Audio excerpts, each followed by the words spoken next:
The second question asks for the acceleration of the bucket. So this is the bucket.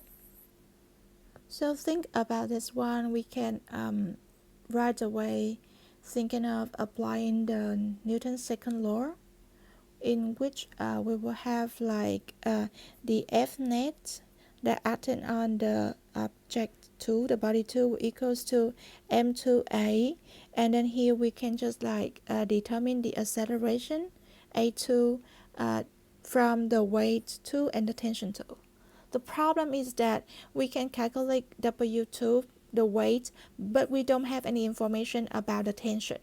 So that's why this approach doesn't seem to be effective.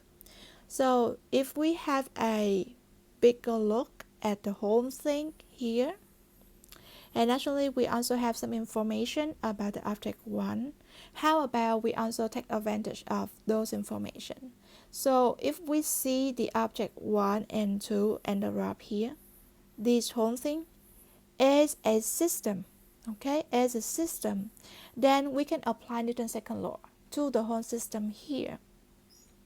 And if this one is a system, we can see that the acceleration of the object 2 will also be the acceleration of object 1 and also the acceleration of the whole system. That's why we have A2 equals to A1 equals to the A of the system equal to A. Okay, so instead of like finding A2, we just like looking for A. And here, when we consider this whole thing here is the whole system, then we will need to identify all the external forces, the F net here, to be equals everything here, the total mass of the system and the acceleration of the system. So in order to determine the external forces and then sum them together, we will pay attention that the tension, okay, the tension here and the tension here, they have to do with the rod, right? It's have to do with the rod, and actually this is like how the object 2 can interact with object 1, and this is how the object 1 can interact with object 2. So those forces, tension here, are not the external forces, but actually they are internal forces. Internal. They are internal forces. So that's why we don't include them in this list here when we listed it. So the external here now just have 3 left. The weight 1 from the earth on the object 1, the normal force from the top on the object 1, and the weight 2 from the earth on the object 2. So there are only 3 external forces. That's why we have it in here. This is very important, okay? And then this is just like the same. We just like repeat it here.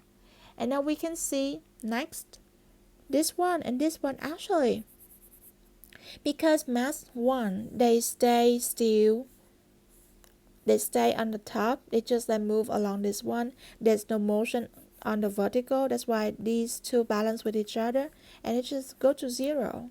So what left? We just left W2. Okay, so now the mass seems to be much more simpler.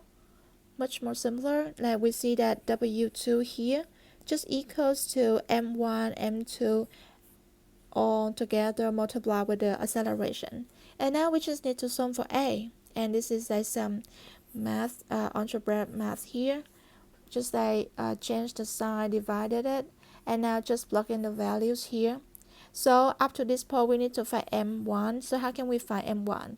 So in order to find m1, we need to divide the weight 1 over the g, the gravitational acceleration or the gravitational field strength, which is equal to 9.8 meter per second squared. Then we got the mass m1. And just a reminder of why we got Newton divided by meter per second square, but then we got kilogram, because actually 1 Newtons is 1 kilogram times with meter per second square. And then we got this one, and then we got this value. You can double check the value. Okay,